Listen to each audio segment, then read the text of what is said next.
नमस्कार दोस्तों। कैसे हैं आप लोग? उम्मीद है बढ़िया होंगे। हमने पिछली वीडियो में बात करी थी फूड कॉस्ट को लेके और अभी हम उसी को लेके कंटिन्यू करेंगे और हमने बहुत सारे फैक्टर्स को डिस्कस किया। अभी हम देखेंगे कि अब हमें फूड कॉस्ट बनानी कैसे है। अभी तक तो हमने सब कुछ कैलकुलेशन कर ली थी प्राइस को लेके, opening stock, closing stock, in stock, consumption, consumption amount. अब हमें फूड कॉस्ट निकाल ली है।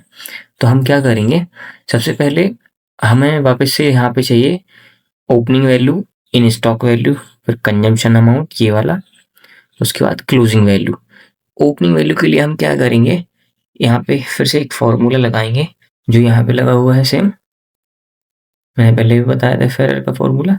इसी को कॉपी कर लेते हैं और हम यहाँ पे पेस्ट कर देंगे। लेकिन उसने क्या किया, वैल्यू यहाँ की ले ली, लेकिन हमें ये और ओपनिंग वैल्यू देनी है। ठीक है, 140 और हम इसको नीचे तक डबल क्लिक कर देंगे। नहीं ले रहा है, कोई नहीं, ड्रैग कर देते हैं। ठीक है, ये हमारी ओपनिंग वैल्यू हो गई। हमें लेना है in stock value. Same formula लगा देंगे,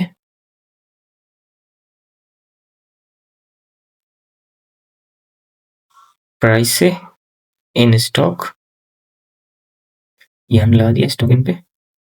सेम हमें कंजम्पशन पे लगाना है, सेम टू सेम आ जाएगा यही वाला। ठीक है, तो हम इसको एज इट इज कॉपी कर लेंगे और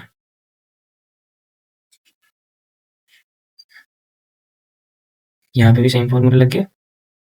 हमें क्लोजिंग की वैल्यू भी चाहिए जो स्टॉक यहाँ पड़ा हुआ है। हम क्या करेंगे, सेम वही फॉर्मूला लगा देंगे, क्लोजिंग प्राइस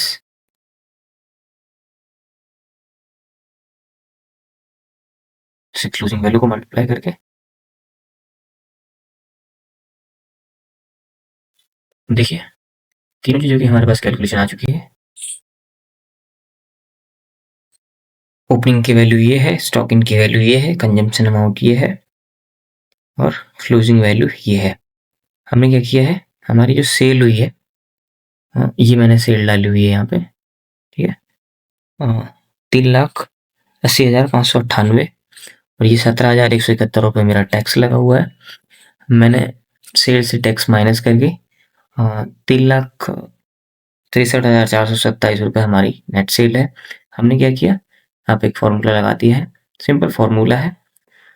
कंजम्पशन अमाउंट को सेल से डिवाइड करा दिया है, तो हमारे पास ये फूड कॉस्ट निकल के आ गई 37.30। ठीक है, और तीसरी सीट बनाई हुई है हमने, जहाँ से हमने पिक किया है ओपनिंग स्टॉक को, और मतलब sorry, opening amount and closing amount, stock in amount, consumption amount, net cell. Net cell ये रही। हमने क्या किया, सेम फॉर्मूले से यहाँ पे लगा दिया है। ठीक है, और ये फूड कॉस्ट निकल गया। अब देखिए, मैंने एक ऑप्शन दिया हुआ पेटी कैश। पेटी कैश मतलब कि आप कुछ बाहरी खर्चा करते हैं तो आप यहाँ डाल सकते हैं। मैंने 8,000 डाल के देखता हूँ, ये हो गया है कितना, 39%। ठीक है, लोकल एक्सपेंस। अब देखिए, अगर आपका स्टाफ कहीं गलती करता है ना, तो आप उनको पकड़ सकते हैं। कैसे? अगर वो कोई स्टॉक इन नहीं करते हैं या फिर कुछ नहीं करते हैं तो आपको पता लग जाएगा। बस उनको सारे जीआरएन संभाल के रखने हैं। ठीक है, जो भी स्टॉक आया है वेयर हाउस से, अभी देखना कम हो जाएगी फूड कॉस्ट। देखिए, थोड़ी सी कम हो गई। अब उसमें से कुछ भी अगर स्टाफ रोक के रखता है, जैसे मैं ग्रेवी ऐड कर देता हूँ इसमें, ग्रेवी,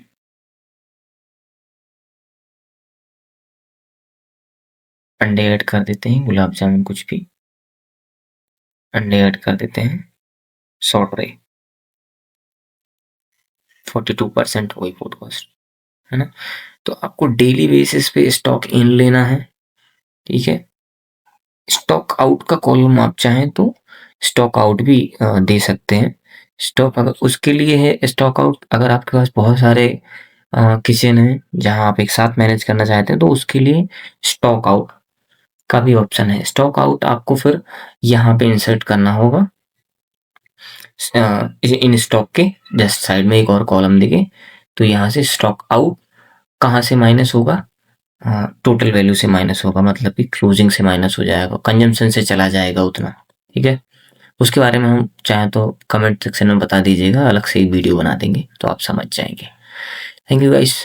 सो आई होप कि वीडियो आपको अच्छा लगा होगा।